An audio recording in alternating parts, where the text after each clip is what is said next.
बच्चों, आज हम द्वितीय वर्ष कला में समाजशास्त्र के द्वितीय प्रश्न पत्र भारत में सामाजिक समस्या के अंतर्गत बेरोजगारी का अर्थ, कारण और उपाय पढ़ेंगे। बेरोजगारी का अर्थ। आप जानते हैं कि बेरोजगार किसे कहते हैं या बेरोजगारी किसे कहते हैं। जब कोई व्यक्ति योग्य होते हुए भी तथा हाथ से काम कर सकता है, मतलब शारीरिक रूप से उसमें सब तरह से क्षमताएं हैं और वो योग्य है, एलिजिबल है कोई रोजगार पाने के लिए, लेकिन फिर भी वो अपनी आजीविका चलाने के लिए उसके पास किसी प्रकार का रोजगार या काम नहीं है, तो ऐसे व्यक्ति को बेरोजगार कहते हैं। और ऐसी समाज में जो समस्या है उसको हम बेरोजगारी कहते हैं। भारत में आजादी के बाद से पंचवर्षीय योजनाओं के माध्यम से बेरोजगारी को दूर करने के कई उपाय किए गए, पर फिर भी अभी तक बेरोजगारी हमारे यहाँ पर है। बेरोजगारी कई प्रकार की होती है: शिक्षित बेरोजगारी, संरचित बेरोजगारी, असंरचित बेरोजगारी, छिपी हुई बेरोजगारी। पर कुल मिलाकर कृषि के अंतर्गत जो होती है उसको हम कहते हैं छुपी हुई बेरोजगारी। खेत पे काम कर रहे हैं 10 जने, पर आवश्यकता सिर्फ 7 जनों की है, तो जो 3 जने अलग हैं काम कर रहे हैं वो छुपी हुई बेरोजगारी में आता है। एक आता है आंशिक बेरोजगारी। आंशिक बेरोजगारी मतलब व्यक्ति को 365 दिन अगर काम करने को नहीं मिले और वो कुछ समय के लिए ही काम करे, तो उसको हम कहते हैं आंशिक बेरोजगारी, क्योंकि उसको पूर्ण समय के लिए रोज का उसको कमाने का अगर संसाधन नहीं मिल रहा है तो वो पूर्ण बेरोजगार, उसमें आंशिक बेरोजगारी में अंतर्गत आता है। तो शिक्षित बेरोजगारी, बच्चा पास है, बीए, एमए, उसने इंजीनियरिंग कर रखी है, उसने कुछ और भी क्वालिफिकेशन है, योग्य है, शिक्षित है, लेकिन फिर भी उसको रोजगार नहीं मिलता है, तो उसको हम शिक्षित बेरोजगारी कहते हैं। अशिक्षित बेरोजगारी तो आप जानते ही हैं कि अशिक्षित मतलब जो शिक्षा नहीं प्राप्त किया हुआ है और उसके पास कोई कुशलता नहीं है और उसको कोई रोजगार भी नहीं मिल रहा, तो उसको हम अशिक्षित बेरोजगारी कहते हैं। इसके कारण, बेरोजगारी के कारण क्या है? तो बेरोजगारी के जो कारण है, सबसे महत्वपूर्ण जो कारण है जनसंख्या का तीव्र गति से बढ़ना। कि जिस हिसाब से हमारे देश की जनसंख्या बढ़ रही है उस हिसाब से रोजगार के संसाधन नहीं बढ़ रहे हैं। यह एक मुख्य कारण है कि जैसे जैसे जनसंख्या बढ़ती जा रही है वैसे वैसे बेरोजगारों की संख्या भी हमारे यहाँ पर बढ़ती जा रही है। और सरकारी तंत्र में तो और भी बुरी हालत है, क्योंकि सरकारी नौकरियां तो बहुत सीमित होती है और उनको लेने वाले लोग बाग बहुत अधिक होते हैं, तो वो बेरोजगार ही रहते हैं, सबको नौकरियां नहीं मिल सकती है। प्राइवेटाइजेशन हो रहा है, लोगों का वो प्राइवेट सेक्टर में नौकरियां मिल रही है, लेकिन जो हिसाब से जनसंख्या बढ़ रही है उस हिसाब से वो नौकरियां उत्पन्न नहीं हो रही है। यह एक मुख्य कारण है, जनसंख्या बढ़ने के कारण बेरोजगारी बढ़ रही है। दूसरा जो मुख्य कारण है वो है उचित सरकारी नीति का ना होना। हमारे देश में आज़ादी के बाद से बेरोजगारी के लिए पंचवर्षीय योजनाओं के माध्यम से कई प्रयास किए गए, लेकिन वो उचित नहीं थे, वरना इतने लंबे समय में बेरोजगारी जैसी समस्या अगर दूर नहीं हुई तो उसके कहीं न कहीं कारण ये है कि उचित सरकारी नीति होगी, लेकिन उसका क्रियान्वयन सही ढंग से भी नहीं हुआ है। इस कारण से भी न तो उचित सरकारी नीति है, न ही उसका क्रियान्वयन जो है उसका भी क्रियान्वयन सही ढंग से नहीं हुआ है। इस कारण से भी हमारे यहाँ पर बेरोजगारी बढ़ रही है। तीसरा मुख्य कारण है हमारे यहाँ पर जो भ्रष्टाचार और भाई भतीजावाद है। उस कारण से जो व्यक्ति योग्य होता है वो रोजगार प्राप्त नहीं कर पाता है, और भ्रष्टाचार और भाई भतीजावाद के कारण दूसरे व्यक्ति को रोजगार मिल जाता है जो उससे कम प्रशिक्षित है, शिक्षित है, योग्य है, तो उसको ज्यादा रोजगार मिलता है। तो इस कारण से भ्रष्टाचार और भाई भतीजावाद के कारण भी बेरोजगारी बहुत अधिक बढ़ रही है। चौथा जो विषय है वो है त्रुटिपूर्ण सामाजिक व्यवस्था। अब त्रुटिपूर्ण सामाजिक व्यवस्था क्या है? सबसे पहले देखते हैं अपन जाति व्यवस्था। जाति व्यवस्था में क्या है? जो जिसकी जाति है उसको उसी के अनुरूप व्यवसाय करना है, तो उसके पास में रोजगार के ऑप्शन समाप्त हो गए। दूसरे अन्य जो रोजगार के ऑप्शन है वो समाप्त होते जा रहे हैं। इस कारण से भी रोजगार नहीं हो रहा है और बेरोजगारी बढ़ रही है। इसी प्रकार से एक संयुक्त परिवार है। संयुक्त परिवार में क्या होता है कि संयुक्त परिवार में अगर दो जने कमा रहे हैं तो क्या होता है कि दो जनों ही सबको खिला पिला रहे हैं, उनका लालन पालन कर रहे हैं, तो बाकी जो सदस्य हैं वो बेरोजगार रहते हैं। वो कोई उनका घर के काम में किसी प्रकार का या खुद की कमाई में उनका कोई योगदान नहीं होता है। इस कारण से भी बेरोजगारी बहुत अधिक बढ़ रही है। पांचवा जो बिंदु है वह स्वरोजगार के कम साधन। हमारे यहाँ पे सरकार की पॉलिसी इस प्रकार से है, कुछ सामाजिक व्यवस्थाएं इस प्रकार से है कि व्यक्ति स्वयं का रोजगार उत्पन्न नहीं कर सकता।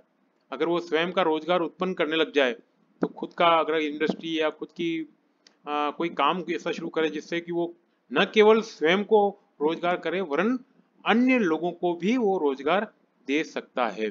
तो स्वरोजगार के जो कम साधन है उसके लिए सबसे ज्यादा जो जिम्मेदार है वो सरकार, क्योंकि सरकार ने ऐसी पॉलिसियां नहीं बनाई है कि जिससे स्वरोजगार को बढ़ावा दिया जा सके। छठा जो पॉइंट है अपना, कुटीर एवं लघु उद्योगों में कमी। जब बहुत प्राचीन समय में हमारे यहाँ पे लघु और कुटीर उद्योग बहुत अधिक मात्रा में पाए जाते थे, बड़े इंडस्ट्रीज नहीं होती थी। उस समय हमारे यहाँ पर बेरोजगारी जैसी कोई समस्या नहीं थी, लेकिन जब से ये औद्योगिकरण हुआ है उस औद्योगिकरण के कारण कुटीर एवं लघु उद्योगों में बहुत कमी आ गई है। तो उस कारण से लोगों का रोजगार समाप्त हो गया है। अधिकतर मशीनों ने जगह ले ली है, मशीन काम कर देती है फटाफट। जो आदमी काम करता है 24 घंटे में, मशीन उस काम को 1 घंटे में कर देती है। तो इस कारण से भी, मशीनीकरण के कारण भी कुटीर और लघु उद्योग समाप्त हुए और उनके कारण बेरोजगारी में बहुत अधिक वृद्धि हुई। फिर सातवां पॉइंट है हमारी त्रुटिपूर्ण शिक्षा नीति। हमारे यहाँ से जब से शिक्षा नीति लगी है, नई शिक्षा पद्धति है जिसको कहते हैं मैकावले शिक्षा पद्धति, इसमें हमने सिर्फ अक्षर ज्ञान तक ही व्यक्ति को सीमित रखा है। हमने उसको रोजगार मुख या रोजगार परक शिक्षा नीति नहीं बनाई, जिससे व्यक्ति अगर शिक्षा प्राप्त करे साथ साथ में वो अपने रोजगार के साधनों को भी ढूंढ सके, ऐसी शिक्षा नीति नहीं बनाई। इस कारण से भी हमारे यहाँ पर बेरोजगारी बहुत अधिक बढ़ रही है। फिर है आठवां पॉइंट, जो हमारा देश है मुख्य रूप से कृषि पर निर्भर रहने वाला देश है। तो जो कृषि की टेक्निक्स है वो हमारे यहाँ पर बहुत अधिक पिछड़ी हुई है। जो ट्रेडिशनल तरीके से हैं उन्हीं से हम काम कर रहे हैं। इस कारण से भी हमारे यहाँ पर बेरोजगारी बढ़ रही है। नौवां, धीमी विकास दर। जो हमारा इकोनॉमी की ग्रोथ रेट होनी चाहिए, अर्थव्यवस्था की जो ग्रोथ रेट होनी चाहिए, उस हिसाब से हम लक्ष्य तो आगे रखते हैं पर हम उसको कभी पा नहीं सकते हैं। इस धीमी विकास दर के कारण भी जब तक विकास नहीं होगा तब तक क्या होगा, रोजगार नहीं जनरेट होंगे। रोजगार जनरेट नहीं होंगे तो बेरोजगारी बढ़ेगी। तो इस धीमी विकास दर के कारण भी हमारे यहाँ पर बेरोजगारी बढ़ रही है। अब आता है इस बेरोजगारी को दूर करने के क्या क्या उपाय हो सकते हैं।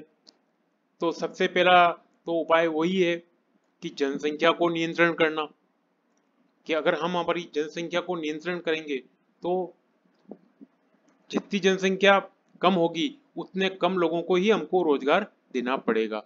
तो जनसंख्या नियंत्रण एक सबसे महत्वपूर्ण उपाय है कि अगर हम जनसंख्या को नियंत्रित कर लेंगे तो हमारे यहाँ पर बेरोजगारी, निर्धनता, अशिक्षा, क्योंकि सरकार भी कम जनसंख्या पर ज्यादा ध्यान दे पाएगी, लेकिन जनसंख्या तो लगातार बढ़ रही, तो सरकार का भी जो नीतियां हैं रीतियां हैं वो फेल हो जाती है।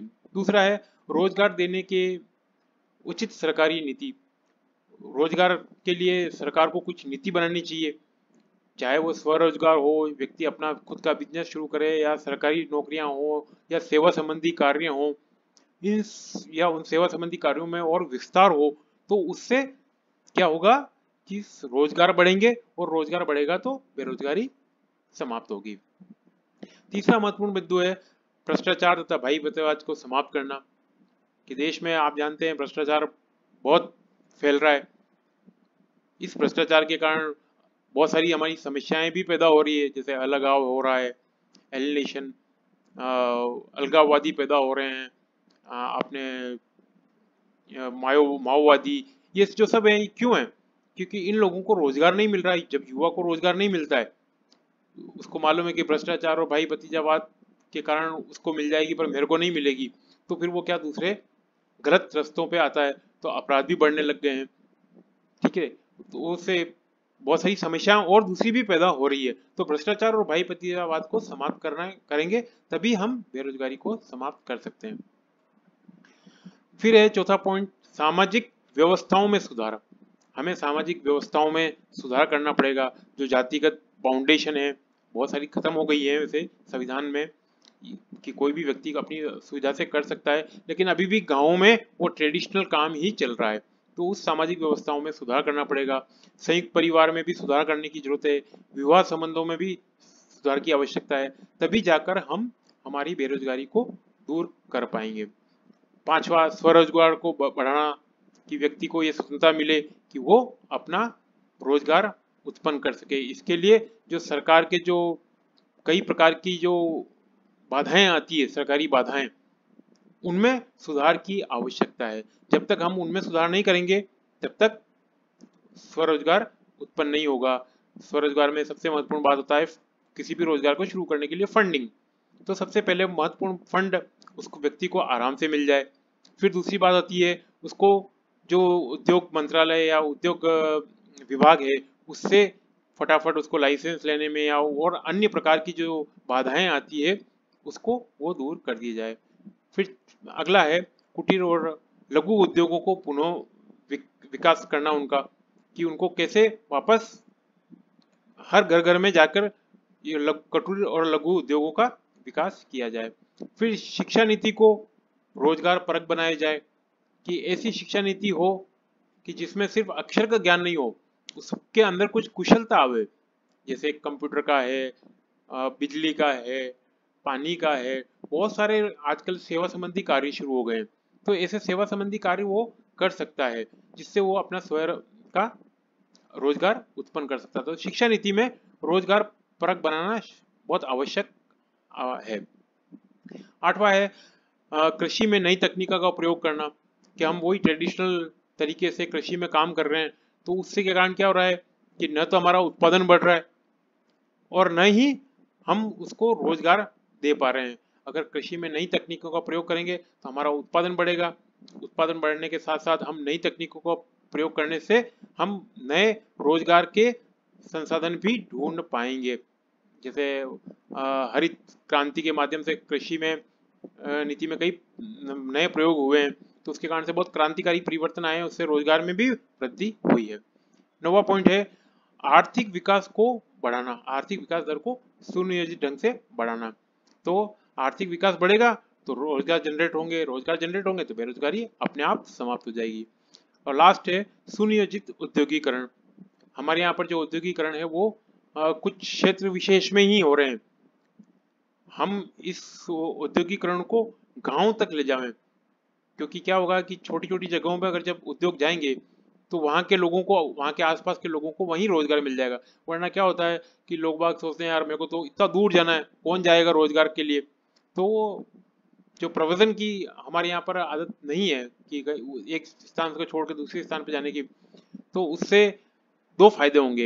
एक तो जनसंख्या का भार एक जगह विशेष पे नहीं पड़ेगा या कुछ जगह विशेष पे नहीं पड़ेगा, और साथ में नहीं पड़ेगा तो उससे क्या होगा कि हम बहुत सारी समस्याओं से भी बच जाएंगे। और दूसरी विशेषता, दूसरा फायदा हमको ये होगा कि वहां पर हमको कई प्रकार के रोजगार मिल जाएंगे। अगर गांव में छोटी जगह पे हम उद्योगों का लगाएंगे तो उससे हमको कई फायदे होंगे। चलो, ये आज आपने पढ़ा बेरोजगारी का अर्थ, उसके कारण और उसको समाप्त करने के क्या क्या उपाय हो सकते हैं। धन्यवाद।